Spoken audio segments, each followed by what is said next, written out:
Halo Sobat Belajar, di kesempatan kali ini kita akan membahas materi tentang asam nukleat yaitu DNA.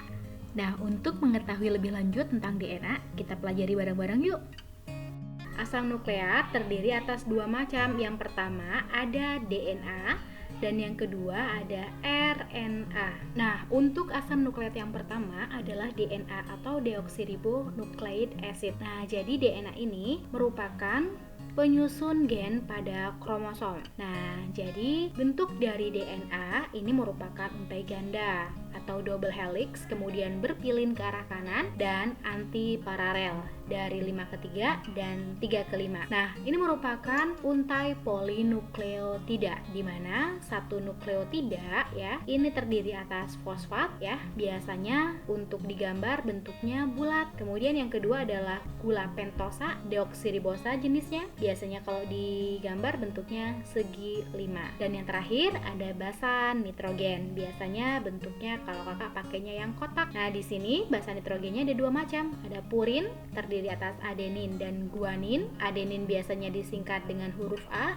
guanin biasanya disingkat dengan huruf G. Sementara yang kedua adalah pirimidin, terdiri atas timin ya, disingkat dengan huruf T, dan sitosin biasanya disingkat dengan huruf S atau huruf C. DNA ini dapat kita temukan pada organel sel, yaitu di nukleus atau juga bisa di mitokondria, kemudian di plastida, dan yang terakhir adalah di sentriol. Untuk membahas lebih jelas tentang struktur dari DNA, mari kita lihat penjelasannya. Nah, tadi kita mengetahui bahwa satu nukleotida ini terdiri atas gula, kemudian ada fosfat, dan satunya lagi ada basa nitrogen. Basa nitrogen itu ada adenin ya, ada guanin, timin, dan sitosin. Jadi nanti di sini adenin ini akan berpasangan sama timin. Jadi di sini adenin akan berpasangan sama timin dan dihubungkan oleh dua ikatan hidrogen. Nah, sementara di sini ada guanin. Guanin akan berpasangan nih sama sitosin. Nanti dihubungkan oleh 3 ikatan hidrogen. Sementara tadi kita tahu ya bahwa adenin dan guanin ini merupakan tipe basa purin. Sementara timin dan sitosin merupakan basa pirimidin. Jadi kalau kita lihat, karena di sini guanin dan sitosin dihubungkan oleh 3 ikatan hidrogen, maka ketika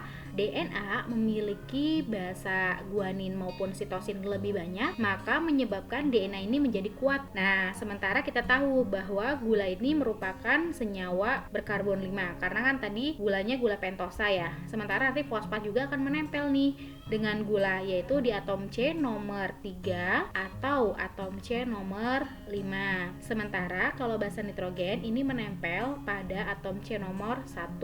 Bisa kita lihat juga di sini bahwa DNA ini merupakan untainya panjang, ganda atau double helix serta berpilin. Di sini untuk arahnya ada 5 ke 3 dan 3 ke 5. Nah, nanti ada hubungannya nih dengan ikatan fosfat gitu. Kalau kita buka nih pilinannya, maka akan berbentuk seperti ini, kayak ikatan tangga. Nah, untuk si anak tangga ini merupakan ikatan hidrogen gitu ya. Dan kalau kita perbesar lagi, maka akan tampak seperti gambar di samping ini. Kita mulai dari gula, di mana gula mempunyai atom C5, yaitu atom C1, 2, 3, 4, dan 5. Jadi untuk fosfat yang pertama nempel di atom C5 gitu. Nah, kemudian di sini untuk fosfat yang kedua nempel di atom C nomor 3 dan seterusnya. Nah, berarti yang terakhir di sini karena ini 1, ini 2, 3, 4 serta 5, maka yang sebelah sini fosfatnya menempel di atom C nomor 3. Makanya dari 5 ke 3. Nah, sementara di sini bisa kita lihat. Ini berarti atom C nomor 1,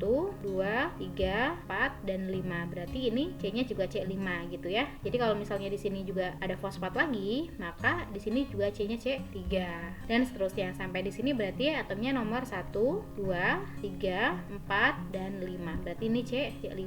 Nah, karena di sini fosfatnya nempel di atom C nomor 3 dan sebelah sini nempel di atom C nomor 5, maka susunan DNA ini adalah antiparalel gitu. Tadi dikatakan bahwa adenin sama timin dihubungkan oleh 2 ikatan hidrogen. Sementara guanin sama sitosin dihubungkan oleh 3 ikatan hidrogen. Nah, di sini misal kalau ada basa sitosin, kemudian di sini ada timin misalnya, di sini ada guanin.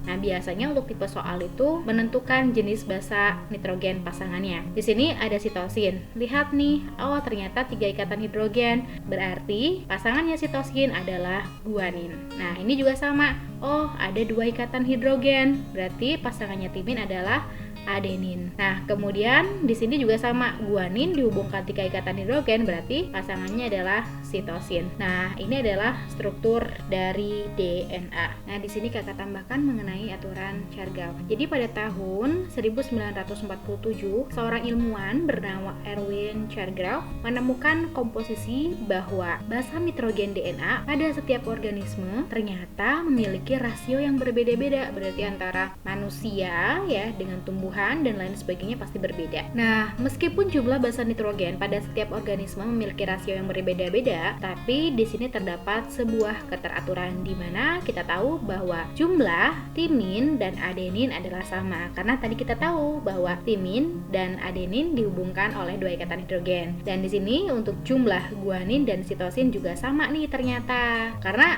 guanin kan pasangannya sama sitosin. Nah, maka ketentuan ini disebut sebagai aturan Chargaff gitu.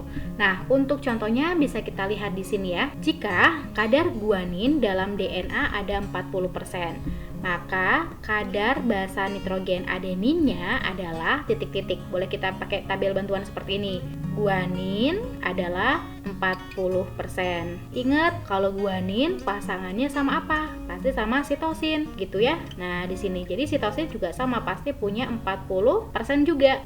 Oke. Nah, sementara berapa ya jumlah kadar basa nitrogen si adenin? Nah, kita lihat. Jadi di sini ada adenin juga kan? Adenin ingat pasangannya sama timin. Nah, kalau kita gabungkan antara basa purin ditambah basa pirimidin adalah 100%. Maka bisa kita lihat nih di sini. Nah, kita tahu bahwa purin kan adenin tambah guanin ya. Kalau pirimidin kan sitosin ditambah timin. Nah, di sini kan udah kelihatan nih. Ini kan ada 40% ya. Ini tambah A. Nah, sementara kita tahu sitosin tambah timin adalah 40% plus T. Ini sama dengan 100 ya. Berarti kita jumlahkan di sini.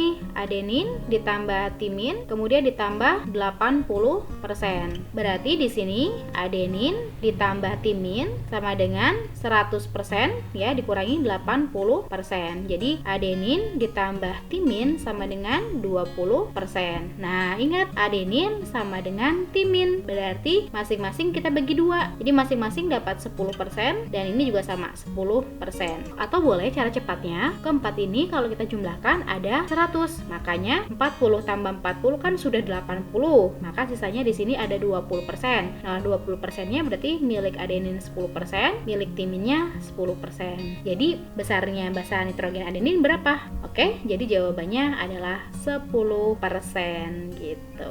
Nah, selesai juga pembahasan tentang asam nukleat yaitu DNA pada video kali ini. Jangan lupa nantikan pembahasan tentang RNA di video selanjutnya. Tetap semangat ya untuk selalu terus belajar dan sampai jumpa lagi. Bye-bye.